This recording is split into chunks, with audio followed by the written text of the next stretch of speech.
Fala pessoal, tudo bem? Eu sou o João Pedro e eu tô aqui com meu amigo Caio, cameraman. Valeu!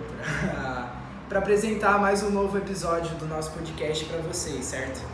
E depois do nosso primeiro podcast, que o Caio explicou os conceitos básicos sobre futebol, as regras e tudo mais, eu vim aqui explicar como funciona o enfrentamento dos times, que muitos de vocês não entendem por que esse time enfrenta esse aqui, aí enfrenta de novo em outro campeonato e tudo mais. Eu vim explicar tudo isso para vocês.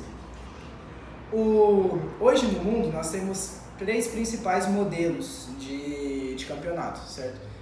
É o campeonato de pontos corridos, o campeonato de mata-mata e o campeonato híbrido. Eu vou explicar direitinho para vocês. Os pontos corridos são os campeonatos nacionais que ocorrem em cada país que o clube respectivo está. E ele funciona normalmente, tem um número par de times, entre 16 e 20 times normalmente, no qual esses times se enfrentam duas vezes, com o mando de campo de cada um deles.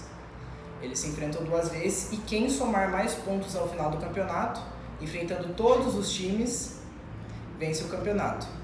E também, os melhores colocados desse campeonato se classificam para as competições continentais, que são os mata-matas, que eu já vou explicar. Mas antes disso, tem que explicar um conceito muito importante também dos pontos corridos, que é o rebaixamento e a promoção. Nós hoje, nos principais campeonatos do mundo, temos no mínimo 4 ligas, que seria a Série A, a Série B, a Série C e a Série D, dividido entre os melhores na A até os piores na D, dos times do respectivo país.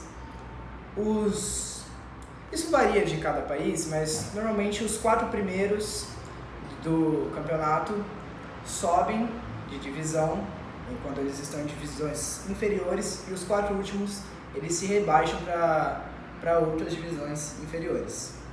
E os 4 primeiros sobem para as superiores. Isso a gente pode ver claramente no nosso campeonato brasileiro. Por exemplo, um time muito famoso aqui do Brasil, o Cruzeiro, ele terminou entre as últimas posições do Campeonato Brasileiro, consequentemente ele foi para a segunda divisão. E também, falando isso, como eu já disse anteriormente que eu ia explicar, os mata-matas, né? Que são torneios que os times são sorteados e 2 times se enfrentam, um com mando de campo de cada, e quem perder esses 2 jogos é eliminado. E isso ocorre consecutivamente até o campeonato acabar e terminar com um único campeão, certo?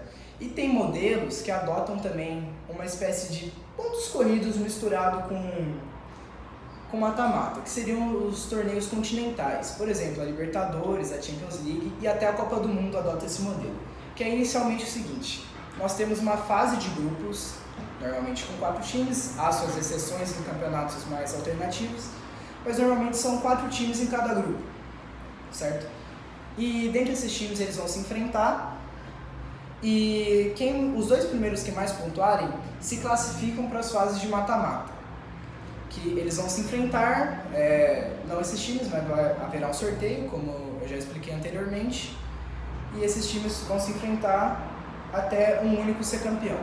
Aí eu vou dar alguns exemplos aqui para vocês de campeonatos de cada um desses times. Os pontos corridos podem ser o campeonato brasileiro, o campeonato inglês, o campeonato alemão, todos esses são pontos corridos. Os campeonatos de mata-mata são normalmente as copas nacionais. Por exemplo, a Copa do Brasil, a Copa da Espanha, esses são mais mata-mata. Dificilmente eles vão ser híbridos. E os híbridos, como eu já expliquei anteriormente, são os campeonatos continentais, a Copa do Mundo, a Libertadores, que é o campeonato continental aqui da América do Sul, e a Champions League. E essa foi a nossa explicação sobre os campeonatos. Muito obrigado. Aí, valeu!